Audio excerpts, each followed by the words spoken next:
Noong unang panahon sa kaharian ng Kiyaman, nakatira ang mag-asawang Bugan at Wigan.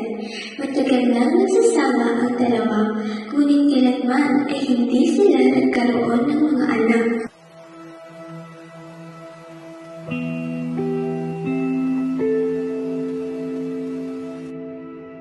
Hay, anong saysay ng buhay? Hindi man lang tayo nagkaroon ng anak. Mukhang hindi pinariringgana ng mga Diyos ng ating mga panalangin. Oo, tama ka. Pero, halika muna. Magmama tayo at saka natin pag-isipan kung ano dapat ang ating gawin upang tayo'y magkaroon ng anak.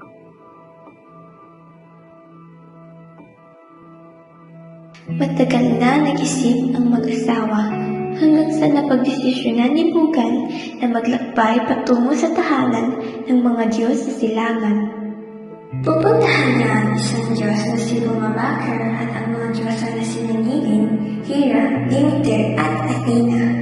Sinimula ni Bugan ang kanyang paglalakbay. Pumunta siya sa Epyon, dumaan siya sa Kuitan, nagtungo siya sa silangan papuntang Nagabanalan.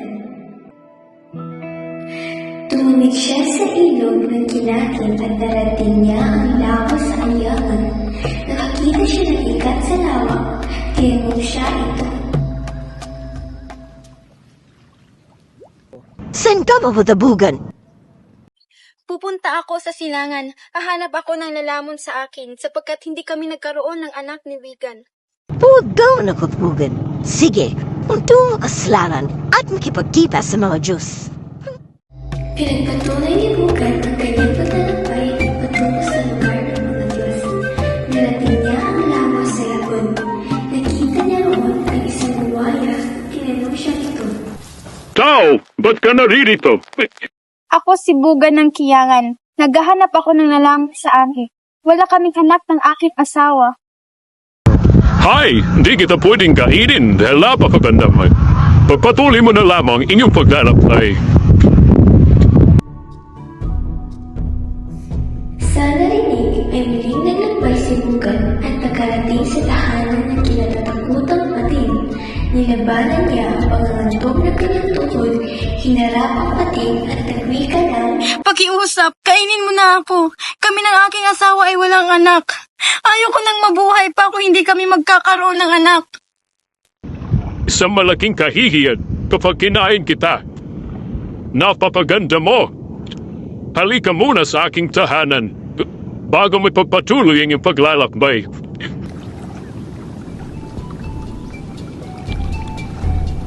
pagkatapos sa luha ng pati sa hapag na ilan, muling naglakad patungo silangan si Bugan. Sa wakas ay narating niya ang tahanan ng mga Diyos na sina Nilin, Bumabakar at iba pang mga Diyos. Labis siyang napagod, kaya humiga siya sa lusong na nasa labas ng bahay. Doon, hinintay ang mga Diyos. Ningit sa kanyang kaalaman na sa loob lamang ng bahay si Bumabakar. Umaalingasang ang amoy ni Bugan, kung kaya lumabas si Bumabakar upang hanapin ang naaamoy niyang tao. Nakita niya ang isang magandang babae na nakaupo sa kanyang lusong. Tinanong niya ito. Ano ang iyong ginagawa dito, Bugan? Nako, nagpunta ako rito upang mamatay sapagkat kami ng aking asawa ay walang anak pagkalipas ng ilang taon. Haha, kahibangan. Halika, hanapin natin si Ngilin at ang iba pang mga kaibigan naming Diyosa. Ikaw ay aming tutulo. Madali namang natagpuan ni Bugan ang mga Diyos na kaibigan ni Bumabakar. Nang makita ng mga Diyos si Bugan, ay nalukod ang mga ito sa kanya. Binigyan nila si Bugan ng mga regalo, baboy, manok at kalabaw. Sa sobrang kalaburan ng mga Diyos ay inihatid pa nila si Bugan sa Kiyangan. Doon ay tinuruan nila ang mag-asawa ng ritual na buwan upang matiyayaan sila ng mga anak, masaganang ani at pamumuhay. Inihatid ng Diyos si Bugan kamigan. Tinuruan nila ang mag-asawa ng panalangin na dapat nilang sapitin sa pagsasagawa ng ritual na buwan. Isinagawa ni Megan at Pugan ang ritual at pinasalamatan ang kanilang mga Diyos. Pagkalipas ng ilang buwan, walang mapagsiglan ng kaligayahan ng mag-asawa dahil sa buhay na tumitibok sa sinapupunan ni Buhay.